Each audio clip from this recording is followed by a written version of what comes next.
আয়াত আছে ৬,০০০-এর অধিক। এই সমস্ত আয়াতগুলোর মধ্যে আল্লাহ তাআলা জাহান্নামের বর্ণনা, জান্নাতের বর্ণনা, অতীতের অনেক অবাধ্য জাতির অবাধ্যতার করুণ পরিণতির ঘটনা, পয়গম্বর আলাইহিমুস সালামের ঘটনা, দুনিয়ায় আল্লাহ তাআলার আনুগত্য যারা করেছে তাদের দেওয়া জাগতিক কিছু নেয়ামত, এই ধরনের বিষয়গুলো আল্লাহ তাআলা বান্দাদেরকে জানিয়েছেন। নিজে ওয়াজ করার সাথে সাথে রাসূলুল্লাহ সাল্লাল্লাহু আলাইহি ওয়াসাল্লামকেও নির্দেশ দিয়েছেন যে আপনি মুমিনদেরকে বারবার উপদেশ দেন। কেন ওয়াজ করবে, কেন উপদেশ দিবে? আল্লাহ তাআলা বলেন, ওয়াযাক্কির ফাইন্নায যিকরা তানফাউল মুমিনিন। আল্লাহ রাব্বুল আলামিন বলেন, আপনি বারবার উপদেশ দেন। কেন উপদেশ দিবেন, কেন ওয়াজ করবেন?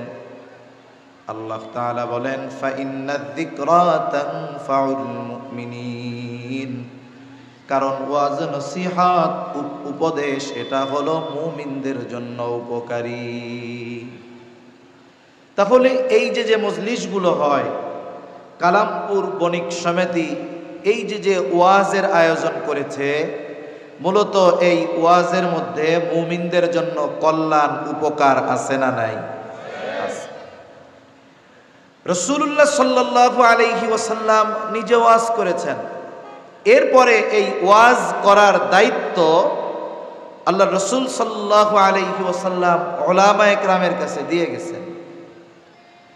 রাসূলুল্লাহ সাল্লাল্লাহু আলাইহি ওয়াসাল্লাম বলেন, ইন্নাল উলামা ওয়ারাসাতুল আম্বিয়া।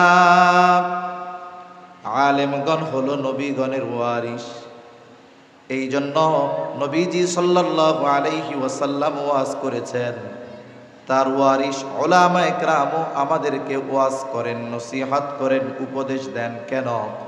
বলে এই ওয়াজ নসিহতের মাধ্যমে যেই উপকারিতা, সেটা যদি আমরা অর্জন করতে পারি, দুনিয়া থেকে জান্নাতের পাথেও অর্জন করা আমাদের জন্য সহজ হয়ে যাবে।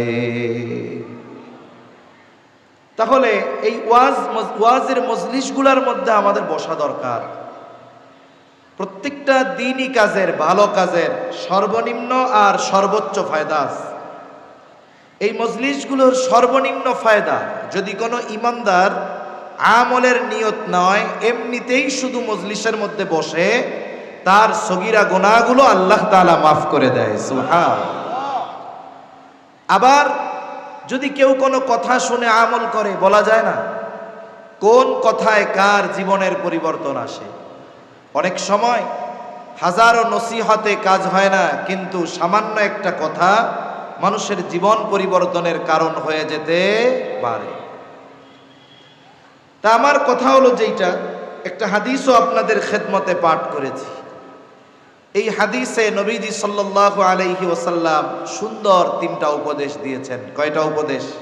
তিনটা উপদেশ। এখন তো ওয়াজের জন্য কত আয়োজন, কত কিছুর প্রয়োজন। ওয়াজের জন্য বড় প্যান্ডেল দরকার, লাইটিং দরকার, মাইকিং দরকার, পরিচিত মুখ ওয়াইজ দরকার। কিন্তু রাসূলুল্লাহ সাল্লাল্লাহু আলাইহি ওয়াসাল্লাম ছিলেন আসমানের নিচে, জমিনের উপরে সবচাইতে বড় ওয়াজ। কিন্তু নবীজির ওয়াজের জন্য কোনো আয়োজন, জাগতিক কোনো প্রয়োজন হতো না। নবীজি সাল্লাল্লাহু আলাইহি ওয়াসাল্লাম সাহাবায়ে কেরামকে যখন সুযোগ পাইতেন ওয়াজ করতেন। নবীজি প্রত্যেক নামাজের পরে যদি মদিনায় থাকতেন, সাহাবায়ে কেরামকে ওয়াজ করতেন। নবীজি সাল্লাল্লাহু আলাইহি ওয়াসাল্লামের সাথে সাহাবায়ে কেরাম পথ চলতো, নবীজি ওয়াজ করতেন, উপদেশ দিতেন। অনেক সময় আমাদের অনেক অনুযোগ, অনেক অভিযোগ থাকে যে সামনে যদি লোক না থাকে ওয়াজ উঠে না। আছে না এরকম অনেক কথা? সামনে যদি মানুষ না থাকে ওয়াজ উঠে না। আমি সেই 1400 বছর আগের কথায় নয়, সম্প্রতিকালের সময়ের কয়েকটা উদাহরণ আপনাদের খেদমতে দেই। চট্টগ্রাম বিভিন্ন সফরের কারণে আমার দেখার সুযোগ হয়েছে, আলহামদুলিল্লাহ। অনেক সময় আমাদের মন মানসিকতা হলো এইরকম, বাড়ির গোশ ডাইলের মতো, বুঝেন? বাড়ির গোশ ডালের মতো। আমার দাওয়াত দিয়ে নিয়ে আসছেন, অথচ এই কালামপুর দামরাই এমনও আলেম আছে যার ছাত্রর ছাত্র হওয়ার যোগ্যতা আমার নাই, কিন্তু ওনার চাইতে আমারে ভাল লাগে কেন? ওই যে বাড়ির গোশ, এটা ডালের মতো লাগে। কথা বুঝেন নাই মনে হয়? পাশের বাড়ির পিঠা খুব মজা লাগে। আমাকে গ্রামে গল্প কয় অনেক সময়, কয় এক লোক বাড়িতে আসছে, তার স্ত্রী আইনা সুন্দর মতো পিঠা খাইতে দিছে। এখন পিঠা খাইতেছে আর জিজ্ঞাসা করে কেমন হইছে। স্বামী জিজ্ঞাসা করে কই পাইছো, কে দিছে? বলে পাশের বাড়ি থেকে দিছে আপনার জন্য। খাওয়া দাওয়ার পরে বলে কেমন লাগছে? কয় খুব মজা। সত্যি মজা? কয় হ্যাঁ মজা। এরপরে মহিলা কানের কাছে গিয়ে কয় আসলে সত্য কথা, আপনি আসবেন তো, আপনার জন্য আমি বানাইছি। কয় এই জন্যই তো বাসি বাসি গন্ধ। শাইখুল ইসলাম আল্লামা শাহ আহমদ শফি রহমাতুল্লাহি আলাইহি, উনি মাদ্রাসার আশেপাশে যখন কোনো জায়গায় মাহফিলে যাইতেন, বয়ান করতেন, অধিকাংশ সময় আসরের পর দেখা যাইত শাইখুল ইসলাম বয়ান করতেছে, সামনে 15, 20, 25 জন মানুষ। পটিয়ার হযরত আব্দুল হালিম বুখারী রহমাতুল্লাহি আলাইহি ওয়াজ করতেছে, সামনে 15, 20 জন মানুষ। অনেক সময় আমরা আলোচনা করি, দেখা যায় রাত গভীর, লোকজন নাই, বলি মানুষ নাই, ওয়াজ করবো কি? বলেন তো, 1000 মানুষ যদি হয় প্যান্ডেল ভরে যায়, আরো 3 প্যান্ডেলের পরিমাণ মানুষ যদি বাহিরে থাকে, একজনেরও যদি ওই কথার দ্বারা পরিবর্তন না হয়, আর যদি 15 জনের মধ্যে একজন যদি কথা শুনে আমল করে, ওই লাখো মানুষের চাইতে 15 জন শ্রোতার মূল্য অনেক বেশি। এই জন্য ওনাদের দেখছি যে বয়ান করতেছেন একেবারে গুরুত্ব সহকারে, এমন ভাবে বয়ান করে যে 15 জন না, মনে হচ্ছে সামনে 1500 মানুষ। শাইখুল ইসলাম রহমাতুল্লাহি আলাইহি ওই রকম 15 জনের সামনে যেমন ভাবভঙ্গি বা যে অবস্থায় গুরুত্ব দিয়ে বয়ান করতেন, বলে 15 লাখ মানুষ যদি সামনে আসে, ওই রকম চিন্তাধারা অবস্থা নিয়ে গুরুত্ব দিয়ে তিনি বয়ান করতেন। রাসূলুল্লাহ সাল্লাল্লাহু আলাইহি ওয়াসাল্লাম ওয়াজ করতেন, সাথে 2-3 জন নবীজি ওয়াজ করতেন। আবার এমনও হতো নবীজির সাথে সফরে একজন, নবীজি তাকে ওয়াজ করতেন। তবে ওই ওয়াইজ আর ওই শ্রোতার মর্যাদা এত বেশি, ওয়াইজের গুরুত্ব, ওই ওয়াজ শ্রোতা এত গুরুত্ব দিয়ে শুনেছে, বলে 1500 বছর আগে নবীজি ওয়াজ করেছেন একজনের কাছে, অথচ পৃথিবীর হাজার হাজার কোটি মানুষের কাছে সেই ওয়াজ আল্লাহ পৌঁছায়া দিছে। আমি যে হাদিসখানা আপনাদের খেদমতে পাঠ করেছি, বর্ণনার ভঙ্গিতে মনে হয় নবীজি সাল্লাল্লাহু আলাইহি ওয়াসাল্লাম যখন এই কথাগুলো বলছেন, নবীজি সাল্লাল্লাহু আলাইহি ওয়াসাল্লামের সাথে একজন ছিলেন সাহাবী, তার নাম হলো আবু যর রাদিয়াল্লাহু তাআলা আনহু। আবু যর রাদিয়াল্লাহু তাআলা আনহু বলেন, ক্বালা লি রাসূলুল্লাহি সাল্লাল্লাহু আলাইহি ওয়াসাল্লাম। আবু যর রাদিয়াল্লাহু তাআলা আনহু বলেন, রাসূলুল্লাহ সাল্লাল্লাহু আলাইহি ওয়াসাল্লাম আমাকে বলেছেন, ইয়া আবু যর, হে আবু যর, ইত্তাকিল্লাহা হাইসুমা কুনতা, হে আবু যর, তুমি যেখানেই থাকো না কেন আল্লাহ তাআলাকে ভয় করবা। যেখানেই থাকো না কেন ভয় করবা কাকে? ইত্তাকুল্লাহ, আল্লাহকে ভয় করো। তাকওয়া হলো এমন এক ওয়াজ, নবীজির এমন কোন খুতবা নাই যেই খুতবায় নবীজি তাকওয়ার কথা বলেন নাই। নবীজির জীবনের প্রত্যেকটা খুতবার শুরুতে নবীজি সাল্লাল্লাহু আলাইহি ওয়াসাল্লাম তাকওয়ার নির্দেশ দিয়েছেন। সাথে সাথে তাকওয়া এত পাওয়ারফুল, আল্লাহ রাব্বুল আলামিন তাকওয়ার কথা কোরআনে বারবার বলেছে। যেমন আল্লাহ তাআলা বলেন, ইয়া আইয়ুহাল্লাযীনা আমানুত্তাকুল্লাহ, আল্লাহ তাআলা বলেন, হে ঈমানদারেরা, তোমরা আল্লাহ তাআলাকে ভয় করো, হাক্কা তুকাতিহি, ভয় করার মতো ভয় করো, ওয়ালা তামুতুন্না ইল্লা ওয়া আনতুম মুসলিমুন, আর তোমরা মুসলমান না হয়ে মৃত্যুবরণ করো না। বুজুর্গানে দ্বীনের কিছু কথা একটু আপনাদের নকল করে শোনাই।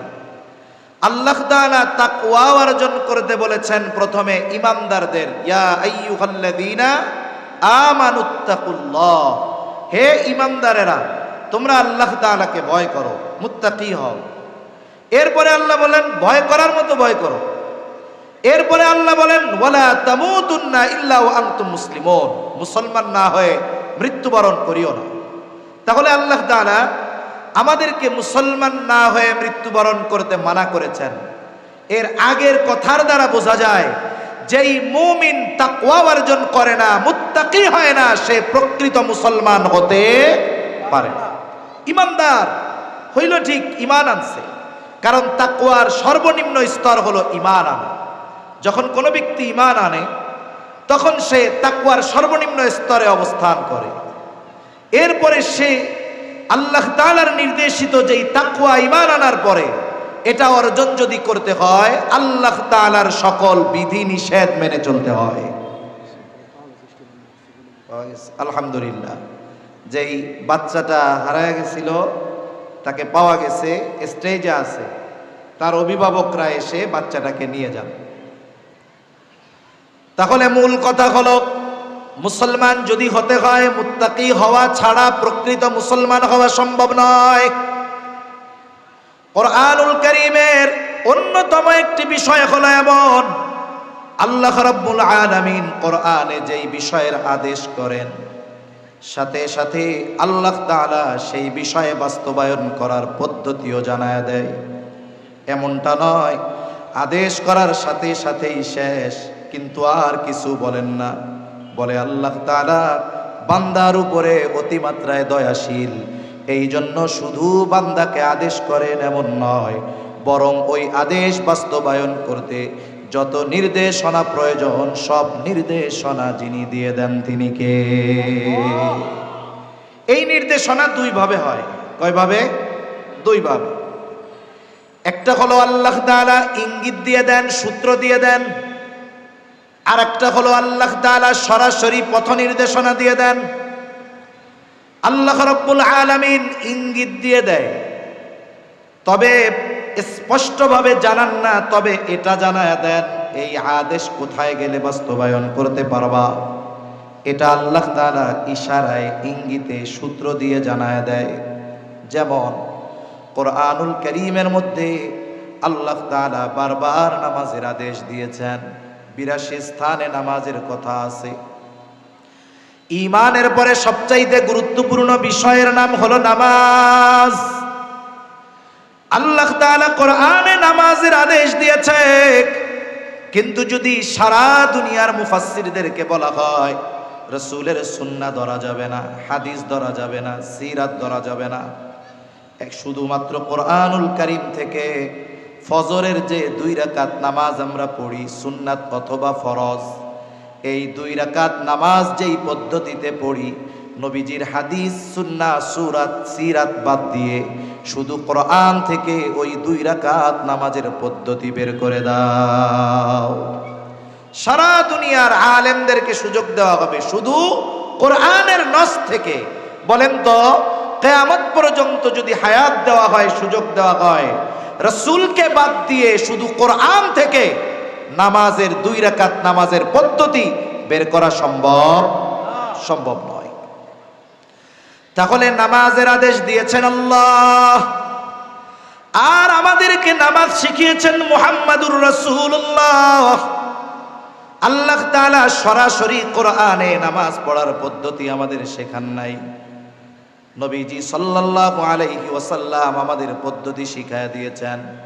এই জন্য নবীজি বলেন সল্লু কামা রাআইতুমুনি উসাল্লি। নামাজের আদেশ তো আল্লাহ দিছে, কিভাবে পড়বো? বলে আমারে যেভাবে নামাজ পড়তে দেখো সেইভাবে নামাজ পড়ো। সুবহানাল্লাহ। আরেকটা উদাহরণ দেই, নামাজের যেই ফরজগুলো আছে এর মধ্যে একটি ফরজ হলো রুকু করা। কি করা? জোরে বলেন। রুকু করা। রুকু শব্দের শাব্দিক অর্থ হলো ঝুঁকা। কোরআনুল কারীমে আল্লাহ তাআলার নির্দেশ আছে ওয়ারকাউ মা'আর রাকিঈন, রুকুকারীদের সাথে রুকু করো। এখন রুকু অর্থ ঝোঁকা। আমি যদি এই শাব্দিক অর্থকে গ্রহণ করে রুকু করি, নামাজে দাঁড়াইলাম, একজন সাধারণ মুসল্লি আমার পাশে আলেম না, এখন রুকুতে গেলাম, রুকুতে গেছি কতটুকু, ঝুঁকেছি কতটুকু, বলে শুধু মাথাটারে একটু ঝুঁকায়া দিছি, পিঠটাকে অল্প একটু বাঁকায়া দিছি, কিন্তু পরিপূর্ণ পুরা এলের মতো ডালের মতো বাঁকা হই নাই। বলেন তো আমি যতটুকু ঝুঁকলাম, যেই রুকুর নির্দেশ আল্লাহ দিয়েছে, অতটুকু ঝুঁকলে রুকুর ফরজ আদায় হবে নাকি? হবে না। এখন আল্লাহ রুকু করতে বলেছেন, ঝুঁকতে বলেছেন, কতটুকু ঝুঁকতে হবে, কোন পদ্ধতিতে ঝুঁকতে হবে সেটা শিখিয়েছেন মুহাম্মাদুর রাসূলুল্লাহ সাল্লাল্লাহু আলাইহি ওয়াসাল্লাম। এটা হলো একটা বিষয় যে আল্লাহর আদেশ, এটা বাস্তবায়নের পদ্ধতি আল্লাহ শিখতে বলেছেন মুহাম্মাদুর রাসূলুল্লাহ সাল্লাল্লাহু আলাইহি ওয়াসাল্লামের কাছ থেকে। আরেকটা হলো আদেশ করার সাথে সাথে আল্লাহ তাআলা ওই আদেশ বাস্তবায়নের পদ্ধতিও নিজে বলে দিয়েছেন, নিজে বলে দিয়েছেন। আল্লাহ রাব্বুল আলামিন তাকওয়ার ক্ষেত্রে ঈমানদার তাকওয়া অর্জন কেমনে করবে, আল্লাহ তাআলা বিভিন্ন জায়গায় তাকওয়া অর্জনের পদ্ধতিগুলো বলে দিয়েছেন। যেমন আল্লাহ তাআলা কোরআনুল কারীমের মধ্যে বলেন, ইয়া আইয়ুহাল্লাযীনা আমানুত্তাকুল্লাহ। আল্লাহ তাআলা বলেন, হে ঈমানদারেরা তোমরা মুত্তাকি হও। আমরা যদি জিজ্ঞাসা করি আল্লাহ আমরা কেমনে তাকওয়া অর্জন করব, কেমনে মুত্তাকি হব, আল্লাহ তাআলা বলেন ওয়াকুনু মা'আস সাদিকিন, তোমরা সত্যবাদীদের সঙ্গী হয়ে যাও। মনিটরের আওয়াজ আরো ছাড়েন, রিভার্ব দেন, আওয়াজ আরো শক্ত করেন, আওয়াজ ছাড়েন, দূর থেকে যেন একটু টানে, কষ্ট হইতেছে কিন্তু জোরে বলা লাগতেছে, আওয়াজটা ছাড়েন, আরো আরো ছাড়েন, মনিটরের আওয়াজ আরো ছাড়েন। আল্লাহ তাআলা বলেন ওয়াকুনু মা'আস সাদিকিন, তোমরা সত্যবাদীদের সঙ্গী হয়ে যাও। আল্লাহ তাআলা সত্যবাদিতার গুণের কথা উল্লেখ করেছেন, কিন্তু আল্লাহ বলেন নাই আবিদিনদের সঙ্গী হও, যারা অনেক বেশি ইবাদত করে তাদের সঙ্গী হয়ে যাও। আল্লাহ তাআলা বলেন নাই যারা দান সাদকা বেশি করে তাদের সঙ্গী হয়ে যাও। আল্লাহ তাআলা বলেন নাই যারা জিকির বেশি করে তাদের সঙ্গী হয়ে যাও। বুজুর্গানে দিন বলেন সাদেক, সত্যবাদিতা এমন এক গুণ, বলে এই গুণ যার পরিপূর্ণ অর্জন করতে হয়, বাকি সব ভালো গুণ আগে তার প্রয়োজন হয়। সব ভালো গুণ এই গুণে গুণান্বিত মানুষদের মধ্যে পাওয়া যায়। একটা উদাহরণ দিলে বুঝতে সহজ হবে। এখনো প্রত্যন্ত অঞ্চলে অনেক জায়গায় এমন আছে যে শিক্ষার আলো বা শিক্ষার হার ওই রকম পৌঁছায় নাই।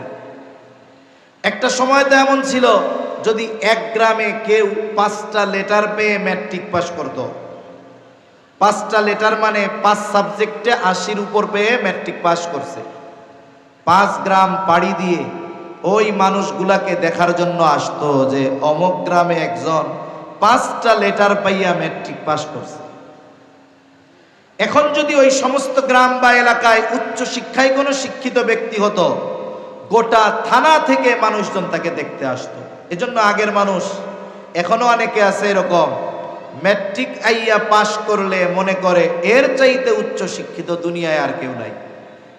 প্রত্যন্ত অঞ্চলে থাকে। তা ওই রকম প্রত্যন্ত অঞ্চলের একটা ছেলে শহরে আসছে। ব্রিটিশ আমলেও জাগতিক লাইনে উচ্চ শিক্ষা ছিল। একটা ছেলে শহরে আসছে, উচ্চ শিক্ষায় শিক্ষিত হয়েছে, ঢাকা ইউনিভার্সিটিতে ভর্তি হয়েছে, অনার্স মাস্টার্স শেষ করছে, বিসিএস ক্যাডার হয়েছে, বড় সরকারি চাকরি করে।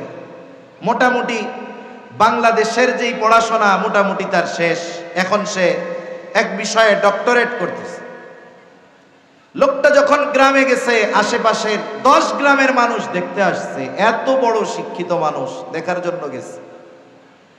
মানুষগুলার মধ্যে ওই মানুষটাও গেছে মুরব্বী, যে জানে যে ম্যাট্রিক আইয়া পাশ করলে অনেক বড় শিক্ষিত। সব মানুষেরা তার সাথে দেখা করে কুশলাদি বিনিময় করে চলে গেছে। ওই মুরব্বী দাঁড়ায় আছে। কোন মুরব্বী? বলে যেই মুরব্বী ম্যাট্রিক আইয়া পাশকে অনেক বড় যোগ্যতা মনে করে। সবাই চলে যাবার পর ওই মুরব্বী একা একা দাঁড়ানো। লোকটা জিজ্ঞাসা করে, চাচা কিছু বলবেন নাকি? বলে হ্যাঁ বাবা, একটা বিষয় জানার ছিল। কি জানতে চান? বলে শুনলাম তুমি নাকি অনেক শিক্ষিত, তা তুমি কি কি পাশ করেছো একটু কও। বলেন তো। যেই লোকটা ঢাকা ইউনিভার্সিটি থেকে মাস্টার্স করছে, যেই লোকটা পিএইচডি করতেছে, সে কি পরিচয় দিবে নাকি এরকম আমি 1 পাস কইরা 2-তে উঠছি, 2 পাস কইরা 3, 3 পাস কইরা 4, এগুলা বলবে? সে তার হায়ার লেভেলের শিক্ষার কথা বলবে। বলবে চাচা আমি ঢাকা ইউনিভার্সিটি থেকে অনার্স করেছি, মাস্টার্স করেছি, সাথে সাথে বিসিএস দিয়ে বিসিএস ক্যাডার, এখন আমি ওই জায়গায় আছি, সাথে সাথে অমক বিষয়ের উপরে আমি পিএইচডি করতেছি। এত পড়ালেখার কথা বললো, চাচা চিন্তা করে ম্যাট্রিক আইয়ার কথা তো কইল না। এইবার চাচা তাচ্ছিল্যের সাথে বলতেছে, এত পড়ালেখা করছো, ম্যাট্রিক আইয়া কি পাস করছো? কথা বুঝেন নাই মনে হয়। এত পড়ালেখা করছো, তা ম্যাট্রিক আইয়া কি পাস করছো? কারণ কি? চাচা মনে করে ম্যাট্রিক আইয়া হলো সবচাইতে উচ্চ শিক্ষায় শিক্ষিত মানুষ এই ডিগ্রি অর্জন করে। কিন্তু কোন ব্যক্তি যদি বলে যে আমি মাস্টার্স করেছি, তার মানে অনার্স না করলে সে মাস্টার্স করতে পারে না। অনেক সময় অনেক জায়গায় অনেকে জিজ্ঞাসা করে, মুফতি সাহেব, গ্রামের সাধারণ মানুষ তো বুঝে না, মাওলানা সাহেবরে খুব ভালো মতো চিনে, ওনার মসজিদের ইমাম সাহেব মাওলানা। এখন আর এক লোকের সাথে দেখা হয়েছে, পরিচয় দিছে, উনিও আলেম। তা আপনি কি? কয় আমি মুফতি আব্দুল্লাহ। আপনি যে মুফতি বুঝলাম, মৌলানা কি পাস করছিলেন? হ্যাঁ, মৌলানা পাস করছেন। এখন বলেন তো, একজন লোক যদি ইফতায় ভর্তি হইতে চায়, সে যদি মুফতি হওয়ার ইচ্ছা পোষণ করে, মাওলানা যদি না হয়, দাওরায়ে হাদিস যদি পাস না করে, সে কি ইফতা বিভাগে ভর্তি হতে পারবে? তার মানে কিছু পরিচয় আছে যেটা দেওয়ার পরে বাকি সব পরিচয় ওইটার মধ্যে এমনিতেই অন্তর্ভুক্ত থাকে। আল্লাহ রাব্বুল আলামিন সত্যবাদীদের সঙ্গী হতে বলেছেন। বাস্তবিক অর্থে যারা সাদেক, বাস্তবিক অর্থে যারা সত্যবাদী, তারা আবেদ। বাস্তবিক অর্থে যারা সাদেক, তারা দানশীল, তারা যাকির। তার মানে সাদেক যারা, তাদের মধ্যে সকল ভালো গুণ আছে। আল্লাহ তাআলা এই জন্য সাদিকিনদের সঙ্গী হতে বলেছেন। মূলত আহলুল্লাহ যারা, আল্লাহওয়ালা যারা, আমাদেরকে যদি মুত্তাকি হতে হয়, তাদের সঙ্গে সম্পর্ক গড়া দরকার। কারণ কারণ সোহবত, সংস্পর্শতা বড় এক জিনিস। সোহবত বড় এক জিনিস। সোহবতের দ্বারা এমন কিছু অর্জন হয় যেটা লেখাপড়া করে অর্জন হয় না। মনে করেন একজন ছেলে ঢাকা মেডিকেল কলেজ থেকে সে এমবিবিএস কমপ্লিট করছে, এমবিবিএস পড়াশোনা শেষ তার। এখন সে কি করে? বলে এই 4 বছর সে যা লেখাপড়া করলো, কোন কোন ক্ষেত্রে 1 বছর, কারো ক্ষেত্রে 2 বছর, কারো কারো ক্ষেত্রে এমনও হয় 3 বছর একজন অভিজ্ঞ ডাক্তারের তত্ত্বাবধানে ইন্টার্নি করা লাগে। ঠিক না? ইন্টার্নি করা লাগে। যখন যার আন্ডারে ইন্টার্নি করছে, উনি যখন সার্টিফিকেট দেয় যে হ্যাঁ ও এখন থেকে চেম্বার করতে পারে, এখন থেকে রুগী দেখতে পারে, এরপরে সে নিজে রুগী দেখা শুরু করে। কিন্তু একজন 4 বছর লেখাপড়া করে ইন্টার্নি যদি না করে, শিক্ষিত বা বুঝমান মানুষ যদি জানে এই লোকটা কারো সোহবতে থেকে ইন্টার্নি করে নাই, বলে ওই এমবিবিএস এর কাছে মানুষ জানলে জ্বরের ওষুধও আনতে যাবে। আর সোহবতের কারণে কি হয়? বলে 8 ফেল মানুষও ডাক্তার হয়ে যায়। এক এলাকার গল্প বলতেছে। একজন বড় ডাক্তার ছিলেন, ওই সময়ের এমবিবিএস পাস। উনি গ্রামে আসছেন, আসার পরে উনি একটা ফার্মেসি দিয়েছেন, রুগী দেখেন, নিজেই প্রেসক্রিপশন করেন, ওষুধের দোকানও ওনার নিজের। এখন একজন লোক ওনার দরকার, উনি প্রেসক্রিপশন করবেন, ওষুধ বেচবেন, এটা ওনার জন্য বড় কষ্টের ঝামেলা। তা একটা পরিবারের ছেলে, গরিব মানুষ, সে 8ও পাস করতে পারে নাই। ছেলেটার পরিবারে অভাব, লেখাপড়ার সুযোগ নাই। ছেলেটাকে তিনি বললেন, তার পরিবারের কাছে প্রস্তাব দিলেন যে এক কাজ করো, ছেলেটারে আমারে দিয়ে দাও, আমার কাছে থাকবে, ওষুধ টষুধ চিনায়া দিমু, মানুষের কাছে দিবে, টাকা পয়সা রাখবে, বেচা কেনা করবে। এখন ওই 8 ফেল ছেলেটা ওনার দোকানে কি করে, উনি প্রেসক্রিপশন লেখে, মোটামুটি পড়ালেখা জানে, ও খুঁজে খুঁজে ওষুধগুলো বের করে দেয়, আর পাশে বসে বসে দেখে যে কোন রোগী আসলো, ডাক্তার কি বলল। এভাবে বলতে বলতে প্রায় 1 যুগের বেশি তার সাথে সে আছে, সহবতে আছে। আরো কিছুকাল তার সাথে থাকার পর ওই ডাক্তার সাহেব দুনিয়া থেকে মারা গেছে। ডাক্তারের কোনো ছেলে নাই। যাওয়ার আগে ডাক্তার ওসিয়ত করে গেছে, এই ছেলেটা আমার কাছে বছরের পর বছর কাটায়া দিল, আমি তাকে তেমন কিছু দিতে পারি নাই। আমার যেই ওষুধের দোকান, ওইটার মালিকানা আমি তারে দিয়া দিলাম।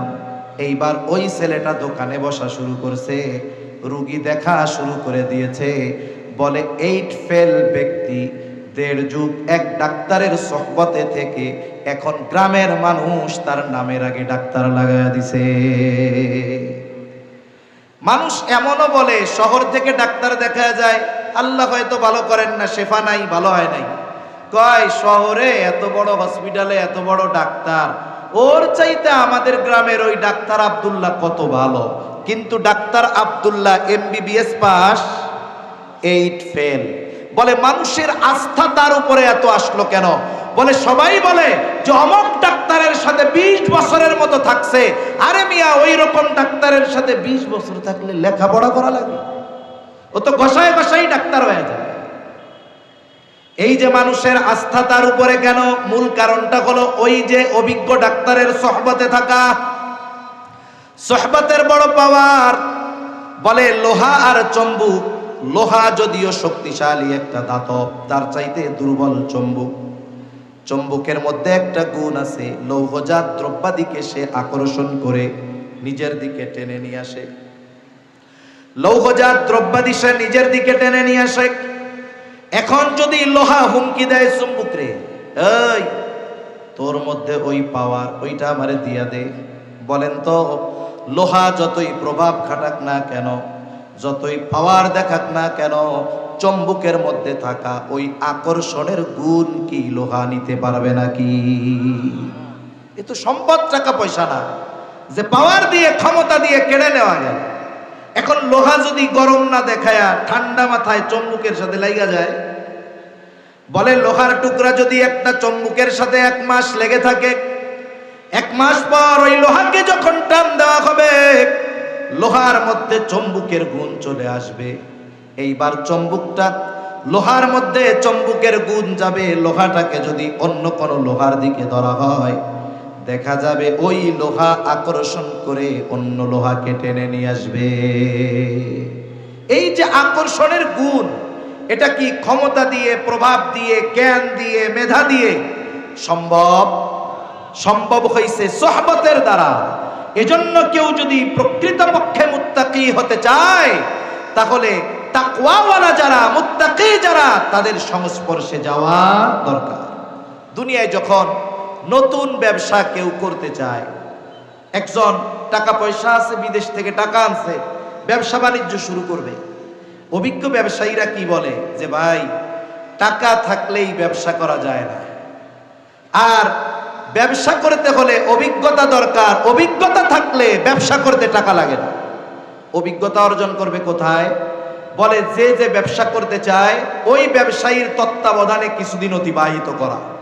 একজন কাপড়ের ব্যবসা করতে চায়, যদি অভিজ্ঞ কোনো কাপড় ব্যবসায়ীর সাথে সময় দেয়, তাহলে সে জানতে পারবে কোন কাপড় কেমন, কোনটার কোয়ালিটি কেমন, কোন কাপড়ের মার্কেট কেমন। কিন্তু যদি এমন হয় অভিজ্ঞতা নাই, টাকা পয়সা আছে, ইসলামপুর থেকে 5 ট্রাক কাপড় নিয়ে দোকানে আসবে, ওই কাপড় কাস্টমার নিবে না, অনভিজ্ঞতার কারণে ওটা ইঁদুরে কাটবে। ঠিক কিনা বলেন? এই জন্য সোহবত বড় এক জিনিস। আমরা মুত্তাকি যদি হতে চাই, তাকওয়াওয়ালা আল্লাহর বান্দা, সত্যবাদিতার গুণে গুণান্বিত যেই মানুষগুলো, আমরা তাদের সংস্পর্শে যাব ইনশাআল্লাহ। এটা আল্লাহর নির্দেশ। এরপরে আল্লাহ রাব্বুল আলামিন বলেন, ইয়া আইয়ুহাল্লাযীনা আমানুত্তাকুল্লাহ, আল্লাহ তাআলা বলেন হে ঈমানদারেরা তোমরা মুত্তাকি হও। আমরা যদি জিজ্ঞাসা করি আল্লাহ কেমন করে মুত্তাকি হব, আল্লাহ তাআলা বলেন ওয়াল তানজুর নাফসুম মা কদ্দামাত লিগাদ। আল্লাহ তাআলা বলেন তুমি আগামীর দিকে নজর দাও, তুমি আগামীর জন্য কি প্রেরণ করেছ, তুমি আগামীর দিকে নজর দাও, তুমি কি প্রেরণ করছো। আগামী বলতে এখানে যেটা অনিশ্চিত আগামী সেটা নয়, একটা হলো অনিশ্চিত ভবিষ্যৎ আর একটা হলো সুনিশ্চিত ভবিষ্যৎ। অনিশ্চিত ভবিষ্যৎ কোনটা? বলে দুনিয়ার হায়াত হলো অনিশ্চিত ভবিষ্যৎ, দুনিয়ার হায়াত অনিশ্চিত ভবিষ্যৎ। অথচ অনিশ্চিত ভবিষ্যতে ভালো থাকার জন্য আমাদের চেষ্টা প্রচেষ্টার কোনো কমতি নাই। অনিশ্চিত ভবিষ্যতে ভালো থাকার জন্য মেহনত শ্রমের আমাদের কমতি নাই। অনিশ্চিত ভবিষ্যতের চিন্তা আমাদের বেশি। মনে করেন একটা ছেলে সরকারি চাকরি পেয়েছে, 18-20 বছর বয়স, আর্মিতে চাকরি করে। যখন তার চাকরি শুরু, ট্রেনিং শেষ করে সে আসছে, এখন তার বেতন চালু হয়ে গেছে, চাকরি শুরু। এখন কি হয় বলেন তো, তার যেই বেতন এটা কি তাকে পরিপূর্ণ দেওয়া হয় নাকি কিছু গভর্নমেন্ট কেটে রাখে? গভর্নমেন্ট কিছু অংশ কেটে রাখে। কেটে রাখার কারণ কি? কেটে রাখার কারণ হলো তার বেতনের পরিমাণ থেকে একটা নির্দিষ্ট পার্সেন্ট কেটে রাখে। এটা কি হবে বলে, ওই যে 60 বছর বয়সে যখন সে চাকরি থেকে অবসর নিবে, এই 40 বছরে যেই পরিমাণ টাকা জমানো হয়েছে তার দ্বিগুণ পরিমাণ টাকা তাকে ফেরত দেওয়া হবে। কেন? বলে 60 বছর বয়স, বাড়িতে গিয়ে কি কাজ কামার করবে? কারণ তার জীবনের মূল সময়টা তো সে গভর্নমেন্টের সার্ভিস দিছে। 60 বছর বয়সে যখন সে বাড়িতে যাবে তখন তার আর আগের মতো কাজ করার মতো সুযোগ থাকবে না। সেজন্য সরকার কেমন যেন জানায় দেয়, তুমি যদি দায়িত্ব যথাযথভাবে পালন করো, বৃদ্ধকালে তোমার কোনো চিন্তা নাই, তোমারে একসাথে 1 বস্তা টাকা দিব, আবার প্রতি মাসে মাসে পেনশন দিব তোমাকে, মৃত্যু পর্যন্ত তুমি এই টাকাগুলো পাবা, বসে বসে খাবা। তাহলে 18-20 বছরের যুবক তার বেতন থেকে টাকা জমায় কেন? বলে 60 বছর পরে তাকে এটা দেওয়া হবে। আবার তার যদি ব্যয় কম হয় সে নিজের থেকেও কিছু টাকা ফিক্সড ডিপোজিট করে জমায়। কেন জমায়? বলে যখন চাকরি থাকবে না তখন এই টাকাগুলো দিয়ে আমি ব্যবসা করব, বাকি হায়াত আমি ভালোভাবে কাটাবো। এখন বলেন তো, সরকার যেই ভবিষ্যতের জন্য টাকা কাটে আর জমায়, ওই যুবক যেই ভবিষ্যতের জন্য টাকা কাটে আর জমায়, এই ভবিষ্যৎ ওই যুবকের জন্য অনিশ্চিত না সুনিশ্চিত? নিঃসন্দেহে অনিশ্চিত। সে বাঁচবে কি বাঁচবে না এর কোনো নিশ্চয়তা নাই। আল্লাহ তাআলা এই জায়গায় অনিশ্চিত ভবিষ্যতের দিকে নজর দেওয়ার কথা বলেন নাই। আল্লাহ তাআলা বলেছেন সুনিশ্চিত ভবিষ্যতের দিকে নজর দাও। ওয়াল তানজুর নাফসুম মা কদ্দামাত লিগাদ। তুমি নজর দাও আগামীর জন্য তুমি কি প্রেরণ করেছো। বৃদ্ধকালে ভালো থাকার জন্য কি জমাইছো এটা নয়, বরং কবর হলো সুনিশ্চিত ভবিষ্যৎ। এই কবরে ভালো থাকার জন্য তুমি দুনিয়ার থেকে কবরে কি পাঠাইছো। হায়রে ফুলসেরাত বিজলির মতো পাড়ি দেওয়ার জন্য কি পাঠিয়েছো। পরকালে জান্নাত পাওয়ার জন্য কি দুনিয়া থেকে ভবিষ্যতের জন্য পাঠিয়েছো, সেই দিকটাতে তুমি নজর দাও। এজন্য বুজুর্গানে দিন মুহাসাবার কথা বলেন, হিসাবের কথা বলেন। আর হিসাবের কথা আসলে আমাদের সামনে চিন্তা আসে টাকা পয়সার হিসাব। ব্যবসায়ী হিসাব করে টাকা পয়সার হিসাব, রাজনীতিবিদ হিসাব করে ভোটের হিসাব, এক একজনের এক এক রকমের হিসাব। কিন্তু বুজুর্গানে দিন আমলের হিসাব করতে বলেন, জীবনের নেকি আর গুনার হিসাব বুজুর্গানে দিন করতে বলেন। বুজুর্গানে দিন বলেন যে প্রত্যেকটা রাতে ঘুমাইতে যাওয়ার আগে, ঘুমানোর আগে সবার উচিত তার সারা দিনের ভালো মন্দ কাজের একটা হিসাব করা। আপনাদের এই বড় বাজার কালামপুর বাজার, বাজারে অনেক বড় বড় ব্যবসায়ী আছে।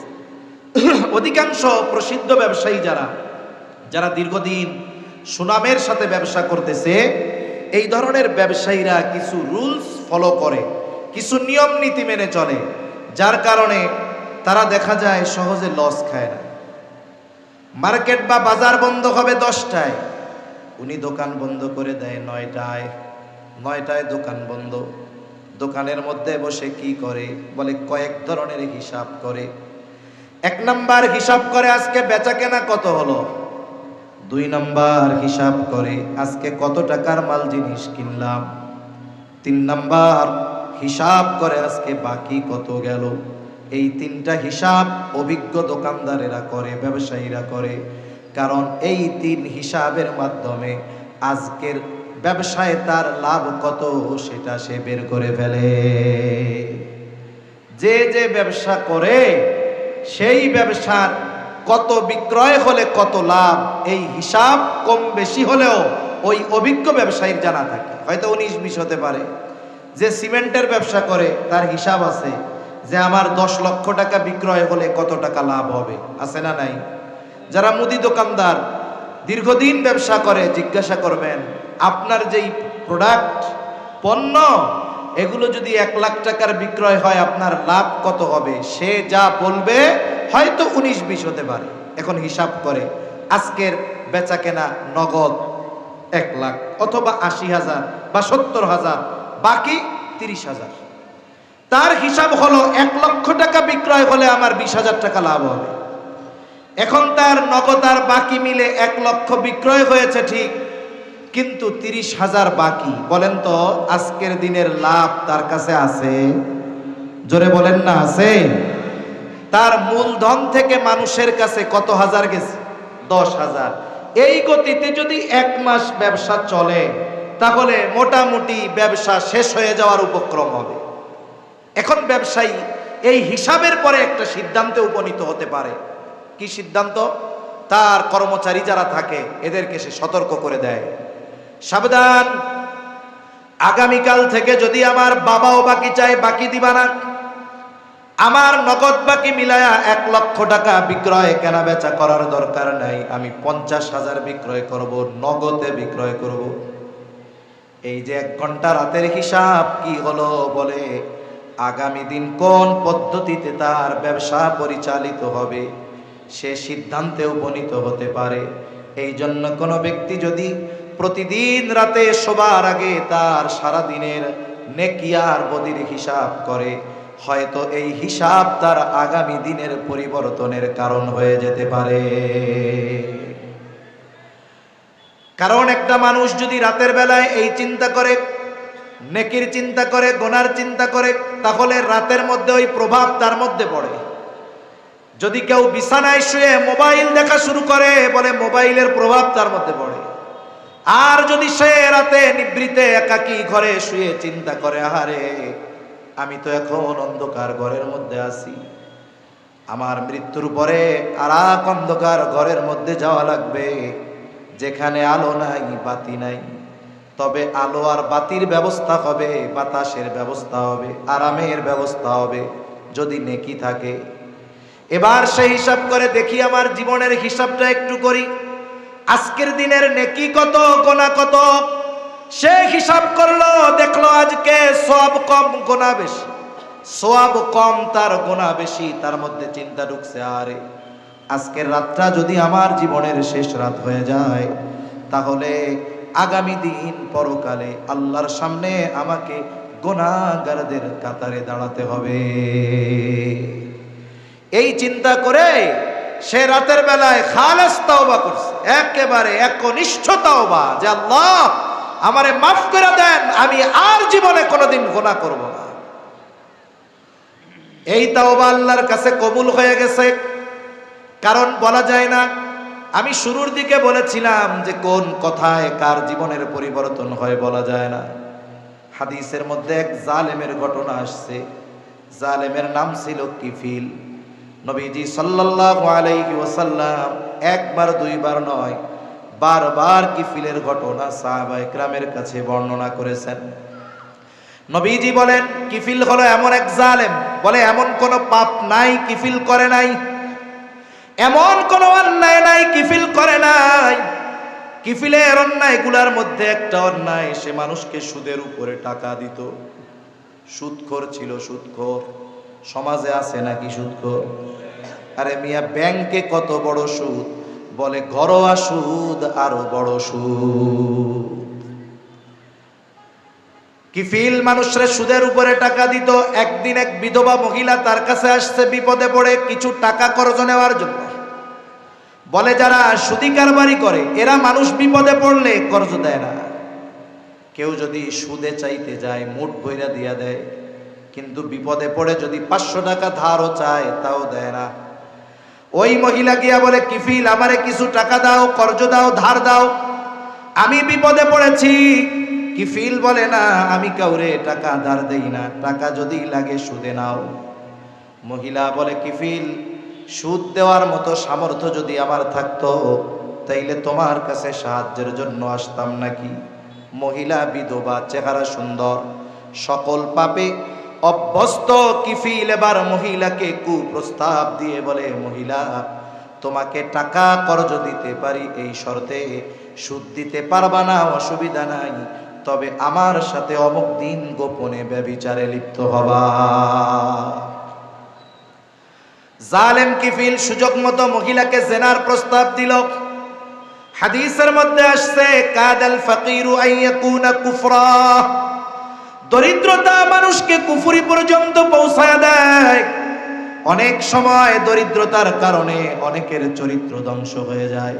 আমাদের আশেপাশে অনেক মানুষ আছে অন্যায়ের সাথে জড়িত, পাপাচারে লিপ্ত।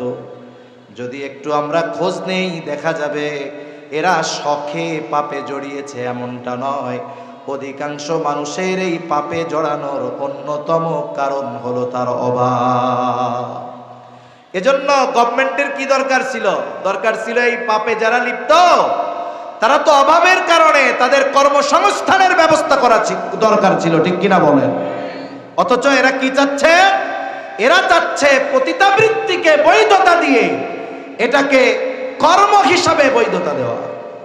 রাষ্ট্র যদি কোনো অন্যায় কাজকে বৈধতা দিয়ে এটাকে কোনো পেশা হিসাবে বৈধতা দেয় যে এটা বৈধ কাজ, বলেন তো, আল্লাহ না করুক কারো মেয়ে কারো ছেলে যদি ওই পাপাচারে লিপ্ত হয় আর মা বাবা যদি বাধা দেয়, ও গিয়ে মামলা দিবে গভর্নমেন্টের কাছে, দেখেন আমি রাষ্ট্রীয় আইন অনুযায়ী একটা বৈধ কাজ করতে চাচ্ছি, আমার বাবা বাধা দিচ্ছে, আমার মা বাধা দিচ্ছে, এদের নামে আমি মামলা করতে চাই। অথচ কি দরকার ছিল?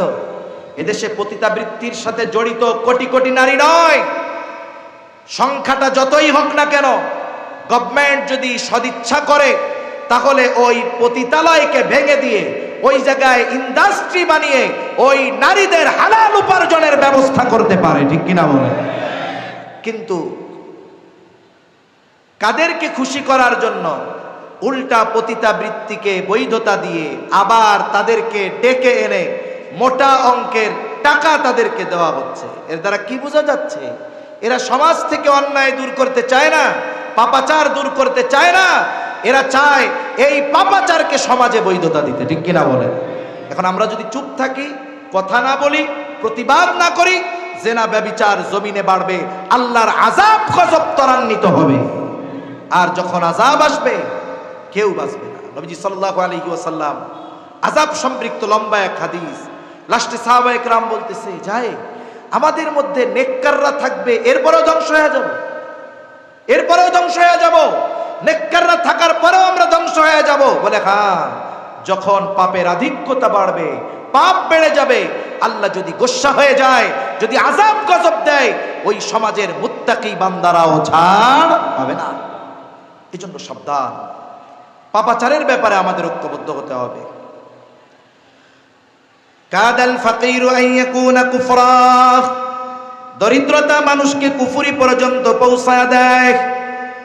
এইবার ওই মহিলা তার প্রয়োজনের কাছে হার মেনে গেল, কিফিলের শর্তে রাজি হয়ে গেল। নির্ধারিত দিন নির্ধারিত জায়গায় কিফিল হাজির। হাদিসের মধ্যে আসছে একেবারে জেনার নিকটবর্তী।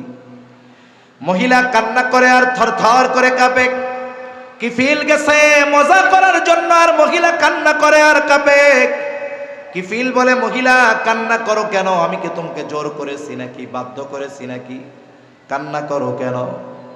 মহিলা বলে, কিফিল কান্না করি আল্লাহর ভয়, আমি কোনোদিন এই পাপের সাথে লিপ্ত হই নাই, তবে আজকে কেন রাজি হয়েছো? বলে, আমার অবাক, আমার তো ভয় হয় যদি তোমার সাথে জেনা করার পরে মারা যাই, আল্লাহ তাআলার সামনে আমাকে একজন ব্যভিচারিণী হিসেবে উপস্থিত হওয়া লাগবে, আমি আল্লাহর ভয়ে কান্না করি। কিফিল এই কথাটা কিফিলের কান দিয়ে হৃদয় পর্যন্ত পৌঁছায় গেল। কিফিল বলে, সত্যই তুমি আল্লাহর ভয়ে কান্না করো? বলে, হ্যাঁ। কোনোদিন এই পাপাচারে লিপ্ত হও নাই? বলে, না, হই নাই। এবার কিফিল ওই অবস্থা থেকে উঠে গেছে। কিফিল উঠে গেছে, ওঠার সময় মহিলারে 60 দিরহাম কর্জ দিয়েছিল। বলে, মহিলা যাও, এটা তোমাকে সদকা করে দিলাম, আর শুনে নাও, আজকে থেকে আমি আর কোনো পাপাচারে লিপ্ত হব না। খালেস তওবা করে কিফিল বাড়িতে চলে গেছে। ঘটনাক্রমে রাতের বেলায় কিফিল মারা গেছে। কিফিল যে তওবা করেছে, কিফিলের তওবা যে কবুল হয়েছে, দুনিয়ার কেউ জানে না, কিন্তু জানেন যিনি, তিনি কে। কিফিলের তওবা কবুল হয়ে গেছে, কিফিল মারা গেছে। মানুষেরা আনন্দিত যে, হায় এক জালেম মরছে, ভালো হয়েছে, জালেমের মৃত্যু হয়েছে, ভালো হয়েছে, মানুষেরা আনন্দিত। কিন্তু আল্লাহ তাআলা কিফিলের দরজায় লিখে দিয়েছেন, আল্লাহ তাআলা কিফিলকে ক্ষমা করে দিয়েছে, তোমরা কিফিলকে পাপী বলো না, কিফিল জান্নাতের বাসিন্দা হয়ে গেছে। আল্লাহ তাআলা কিফিলরে মাফ করে দিয়েছে। তাহলে একটা কথা, একটা চিন্তা, একটা মানুষের গতিপথ জাহান্নাম থেকে জান্নাতের দিকে নিয়ে আসতে পারে, ঠিক কিনা বলেন? হতে পারে হয়তো এই যুবক রাতের বেলা আল্লাহর কাছে খালেস তওবা করেছে, আল্লাহ, আমি আর আগামী দিন থেকে কোনো পাপে জড়াবো না, গোনাহ করব না, হায় আল্লাহ আপনি আমারে মাফ করে দেন। দুনিয়ার কেউ শোনে নাই, কিন্তু শুনছে কে? খালেস তওবা করেছে আল্লাহর জন্য, তওবা কবুল। নবীজি বলেন, আত্তাইবু মিনাজ যামবি কামান লা যামবালা, যে খালেস ভাবে তওবা করলো, সে কেমন যেন কোনো গুনাহই করে নাই, একেবারে নিষ্পাপ হয়ে যায়। ঘটনাক্রমে ওই ব্যক্তির জীবনের শেষ রাত যদি এটা শেষ রাত হয়, তাহলে কিয়ামতের দিন আল্লাহর সামনে আমল নামায় গুনাহ মুক্ত হয়ে সে উপস্থিত হবে। এজন্য আমরা আমাদের রাতের এই হিসাবকে গুরুত্ব দিব, যে আমার আজকে দিনের ভালো কাজ কত, আজকে দিনের মন্দ কাজ কত। যদি অভ্যস্ত হই কি হবে? বলে, প্রথম দিনের হিসাবে দেখা যাবে গুনাহ বেশি, সওয়াব কম। পরের দিন হয়তো হবে সমান সমান, এর পরের দিন দেখা যাবে গুনাহ কমছে, সওয়াব বেড়েছে। ধারাবাহিকতা যদি ঠিক থাকে, এমনও দিন সে অতিবাহিত করবে, রাতের বেলা হিসাব করতে যাবে, কবিরা গুনাহ বহুদূর, তার সগীরা গুনাহও খুঁজে পাবে না। কইতে পারেন সগীরা গুনাহ খুঁজে পাবো না হুজুর, এটা কোনো কথা কইলেন? কারণ হাদিসের মধ্যে আসছে, এক নামাজ থেকে আর এক নামাজ, যে ব্যক্তি ফজর পড়ছে, যখন সে জোহর পড়ে, ফজর থেকে নিয়ে জোহর পর্যন্ত সগীরা গুনাহগুলো মাফ হয়ে যায়। সুবহানাল্লাহ। নেককার আল্লাহর বান্দা, সে তো এশার নামাজ পড়ে টিভি দেখবে না, মোবাইল দেখবে না, সে গিয়ে খাওয়া দাওয়া করে শুয়ে পড়বে, গুনাহ করার কোনো সুযোগ নাই। আল্লাহর কাছে মাফ চাইবে, গুনার হিসাব করবে। কবিরা গুনাহ সারা দিনে হয় নাই, সগীরা গুনাহ ওই যে এক নামাজের পরে আর এক নামাজ, সগীরা গুনাহ মাফ হয়ে যায়। মূলত তার আমল নামায় ওই দিন সগীরা গুনাহগুলাও আল্লাহর পক্ষ থেকে ক্ষমা হয়ে যাবে। সুবহানাল্লাহ। এটাই তাকওয়ার জীবন, এটাই মুত্তাকি। তাহলে দুইটা পদ্ধতি আমরা জানছি কোরআন থেকে। এক নাম্বার পদ্ধতি, আল্লাহ তাআলা বলেন, ওয়াকুনু মা'আস সাদিকিন, সত্যবাদীদের সঙ্গী হয়ে যাও। দুই নাম্বার পদ্ধতি, তুমি আগামীর জন্য তথা পরকালের জন্য কি প্রেরণ করছো, এটার ব্যাপারে একটু হিসাব করো, নজর দাও। এই দুইটা বিষয়ই থাক, আরো অনেকগুলো বিষয় আছে। তাহলে নবীজির উপদেশের দিকে আমরা ফিরে যাই। নবীজি আবু যর রাদিয়াল্লাহু তাআলা আনহুকে এক নম্বরে বললেন, ইয়া আবু যর ইত্তাকিল্লাহা হাইসুমা কুনতা, তুমি যেখানেই থাকো না কেন ভয় করবা কাকে?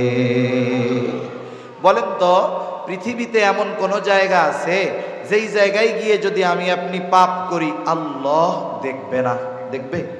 এমন জায়গা আছে দুনিয়ায়? হযরত লোকমান আলাইহিস সালাম তার সন্তানকে অনেকগুলো উপদেশ দিয়েছে। এর মধ্যে একটা উপদেশ, ইয়া বুনাইয়া ইন্নাহা ইন তাকু মিসকালা হাববাতিন মিন খারদালিন ফাতাকুন ফি সখরাতিন আও ফিস সামাওয়াতি আও ফিল আরদ ইয়াতি বিহাল্লাহ।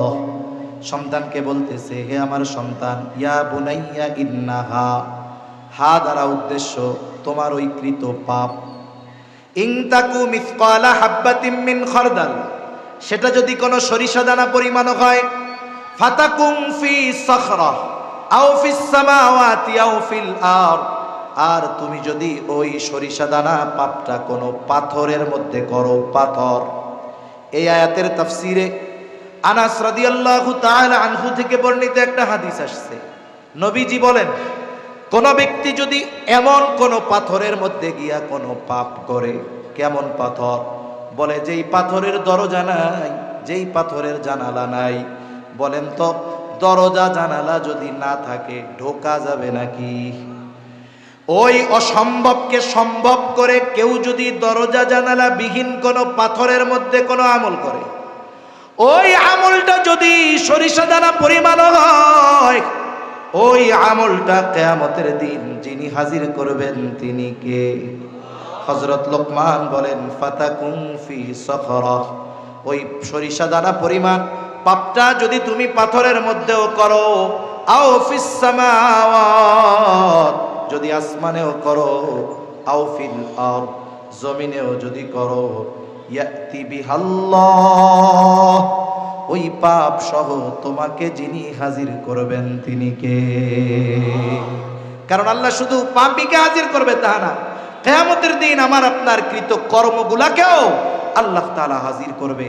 তাহলে এই চিন্তা যদি কোনো ব্যক্তির মধ্যে থাকে যে আমি পৃথিবীর যেখানেই যাই না কেন, যাই করি না কেন, দুনিয়ার সব ফাঁকি দেওয়া সম্ভব, আহকামুল হাকিমিনকে ফাঁকি দেওয়া সম্ভব নয়, এই চিন্তা যার মধ্যে সব সময় আছে, বলে তার জন্য গোনা করা কঠিন হবে।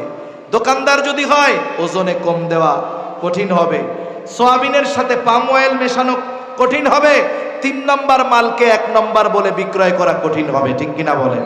যেহেতু বণিক ভাইদের মাহফিল, জানার দরকার এই ব্যবসা এটা শুধু পয়সা উপার্জনের মাধ্যম নয়, এটা আল্লাহ এবং রাসূলকে পাওয়ার অন্যতম মাধ্যম। ব্যবসার মধ্যে আল্লাহ তাআলা বরকত দিয়ে রেখেছেন, রিজিকের 10 ভাগের 9 ভাগ ব্যবসায়।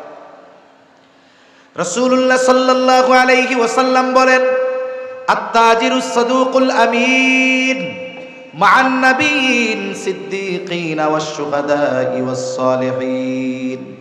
নবীজি বলেন, সত্যবাদী আমানতদার ব্যবসায়ী, ব্যবসায়ীর জন্য এই 2টা গুণ দরকার। যদি ইমানদার হয়, সত্যবাদী আমানতদার ব্যবসায়ী কাদের সাথে থাকবে?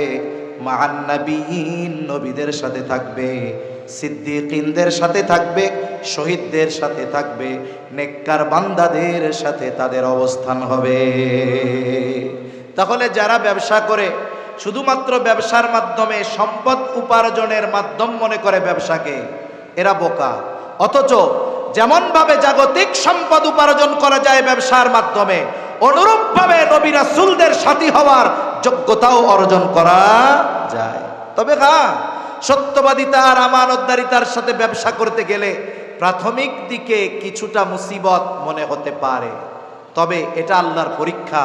যদি ইস্তেকামাতের সাথে থাকা যায় যে আমার লাভ কম হোক, আমার পাশের ব্যবসায়ী ভেজাল করে বেশি লাভ করতেছে করুক, আমি নির্ভেজাল ভাবে আমানতদারিতার সাথে সত্যবাদিতার সাথে ব্যবসা করে লাভ করব কম, হ্যাঁ তার লাভ হবে কম, কিন্তু বরকত যিনি দিবেন তিনি কে? সে একদিন ধরা খাবে, 10 লাখ জরিমানা শেষ। আছে না নাই? উপার্জন করে কিন্তু ঘরে সিরিয়াল ধরে অসুস্থ থাকে, কিছুদিন বউ, কিছুদিন সন্তান, কিছুদিন নিজে, কিছুদিন মা, ধারাবাহিকভাবে অসুস্থতা চলতেছে। আরেকজন সত্যবাদিতা আমানতদারিতার সাথে ব্যবসা করতেছে, লাভ কম হচ্ছে, কিন্তু সময়ের সাথে সাথে আল্লাহ তাআলা প্রবৃদ্ধি দিচ্ছে এবং এর মধ্যে বরকত দিচ্ছে। ঠিক কিনা বলেন? এজন্য ব্যবসায়ী ভাইরা সত্যবাদিতা ও আমানতদারিতা, এটাকেই বানাতে হবে ব্যবসার মূলধন। তাহলে ওই ব্যবসায়ী আর ব্যবসার মধ্যে রহমত আর বরকত দিয়ে ভরপুর করবেন কে? আল্লাহ। তাহলে 3টা পয়েন্ট আমরা আলোচনা করলাম মুত্তাকি হওয়ার জন্য। যেখানেই থাকি না কেন চিন্তা থাকবে আমার মালিক আমাকে দেখতেছে। বলে এই চিন্তা যখন কারো মধ্যে ঢুকে যায় তার জন্য গুনার কাজ করা কঠিন হয়ে যায়। নবীজি সাল্লাল্লাহু আলাইহি ওয়াসাল্লামের দ্বিতীয় উপদেশ, ওয়া আতবি'is সাইয়্যাতাল হাসানাতা তামহুহা। ও আবু যর, তোমার দ্বারা যখন কোনো মন্দ কাজ হয়ে যাবে তুমি ভালো কাজ করবা, নেকের কাজ করবা। কেননা ভালো কাজ মন্দ কাজটাকে মিটায়া দেয়। আল্লাহ তাআলাও বলেন ইন্নাল হাসানাতি ইউযহিবুনাস সাইয়্যাত। ভালো কাজ মন্দ কাজকে মিটায়া দেয়, তবে মন্দ কাজটা যেমন মুসার জন্য ভালো কাজটা ওই পরিমাণের হতে হবে। এখন একজন করেছে কবিরা গুনাহ, আর একজন বান্দার হক নষ্ট করে ফেলছে। এখন ও যদি 1000 দানার তসবিহ একটা নিয়ে কয় আস্তাগফিরুল্লাহ আস্তাগফিরুল্লাহ, আল্লাহ আমারে মাফ করে দেন, বলেন তো বান্দার হক আদায় না করা পর্যন্ত তার তওবা আল্লাহ কবুল করবে নাকি? তাহলে বান্দার হক যে নষ্ট করেছে, আগে বান্দার হক আদায় করতে হবে, তাহলেই না তার তওবা কবুল হবে, নাইলে তার তওবা কবুল হবে না, তার গুনাহ মাফ হবে না। এই জন্য গুনাহ যেমন এই গুনাহ মুছার জন্য আমল তেমন। কবিরা গুনাহ যদি হয় খালেস তওবা করতে হবে, বান্দার হক সম্পৃক্ত যদি হয় বান্দার হকগুলো আদায় করতে হবে, ছোট ছোট অন্যায় যদি হয় ওটাও মাফ চেয়ে নিতে হবে। কারণ দুনিয়াতে কেউ যদি কারোর সাথে অসৎ আচরণ করে, একজন মুরব্বী, তার সাথে আমার ভালো আচরণ করতে হবে, এটা তার হক। এখন আমি তার সাথে মন্দ আচরণ করলাম, তার কাছে আমি ক্ষমাও চাই নাই, তার কাছে মাফও চাই নাই, সে মাফও করে নাই, কি হবে তাইলে? নবীজি বলেন তোমরা ওই দিন আসার আগে সতর্ক হয়ে যাও, যেই দিন আল্লাহ তাআলা বাদী বিবাদীর মধ্যে ফয়সালা করে দিবে। যদি দুনিয়াতে কেউ কাউকে কথার দ্বারাও একটা কষ্ট দিয়ে থাকো, মাফ চেয়ে নাও, কারণ ওই বিষয়টার ফয়সালাও কিয়ামতের দিন যিনি করবেন তিনি কে? এজন্য যত ছোট মন্দ কাজ হোক আমরা মাফ চায়া নিব, যার সাথে হবে তার সাথে। এজন্য রাসূলুল্লাহ সাল্লাল্লাহু আলাইহি ওয়াসাল্লাম আয়েশা সিদ্দিকা রাদিয়াল্লাহু তাআলা আনহাকে বলেন, আয়েশা তুমি কোন নেকের কাজকে ছোট মনে করবা না, কোন গুনার কাজকেও ছোট মনে করবা না।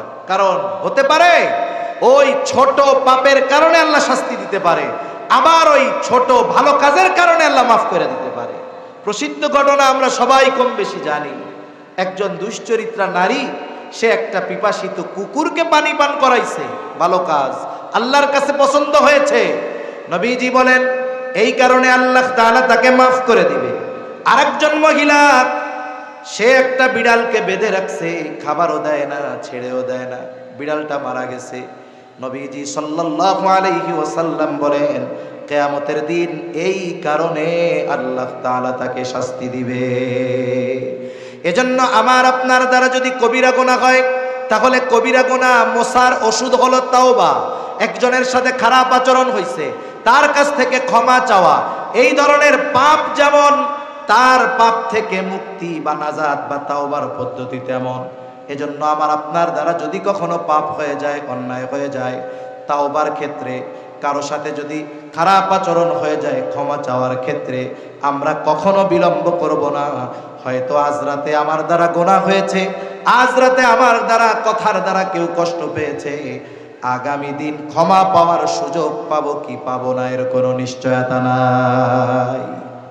তাহলে নবীজি সাল্লাল্লাহু আলাইহি ওয়াসাল্লাম দ্বিতীয় উপদেশ দিলেন, ও আবু যর, তোমার দ্বারা যদি কখনো অন্যায় কাজ হয়ে যায়, তুমি ভালো কাজ করবা, নেকের কাজ করবা। কেন? তামহুহা, ওই ভালো কাজ মন্দ কাজটাকে মিটায়া দেয়। 3 নাম্বার, নবীজি সাল্লাল্লাহু আলাইহি ওয়াসাল্লাম বলেন, ওয়া খালিকিন নাসা বিখুলুকিন হাসানিন। ও আবু যর, মানুষের সাথে সদাচরণ করবা, মানুষের সাথে সদাচরণ করবা, ভালো ব্যবহার করবা। সদাচার এটা ব্যাপক অর্থবোধক একটি শব্দ। সদাচারী তো সে প্রকৃতপক্ষে যেই মানুষটা তার কাছে যেমন হক প্রাপ্য তেমনি হক আদায় যেই ব্যক্তি করে সেই ব্যক্তি মূলত সদাচারী। অনেকে আছে মুখ দিয়ে কথা বলে সুন্দর সুন্দর, কিন্তু মানুষের হক নষ্ট করে, বিভিন্ন পদ্ধতিতে মানুষকে কষ্ট দেয়। তার কথা খুব সুন্দর, মিষ্টি কথা, আবার অধিকাংশ সময় দুষ্টু লোকের কথা ভাষা এগুলো মিষ্টি হয় বেশি।